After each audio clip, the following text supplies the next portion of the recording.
It's the 5th of December.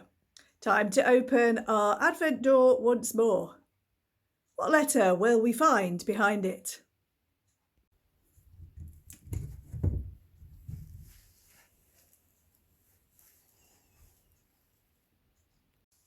It's the letter G for good news.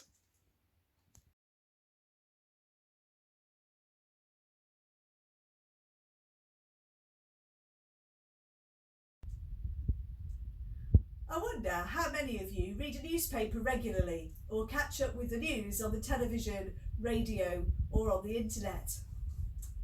One look at or listen to the headlines, and there doesn't seem to be much good news about.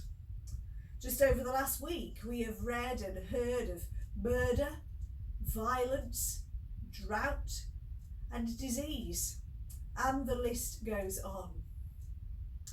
And it's a list that would have been familiar to those living in what we now know as Old Testament times. There too we read of murder, of war and violence, of drought and famine, of plague and pestilence. In the midst of all this, in a world that was in a mess, there was surely a need for good news. And it arrived, courtesy of those that some of us will think about when we light 2 Advent candles in our Advent services in church today. The prophets. For sure, some of the prophecies we read in the Bible bring very challenging news. But there is good, very good news too.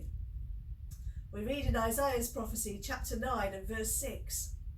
For unto us a child is born, to us a son is given, and the government will be on his shoulders. And he will be called Wonderful Counselor, Mighty God, Everlasting Father, Prince of Peace.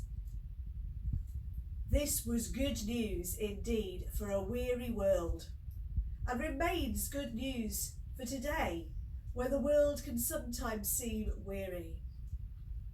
Jesus came and lived and died and rose again, that we might have life and have it in all its fullness.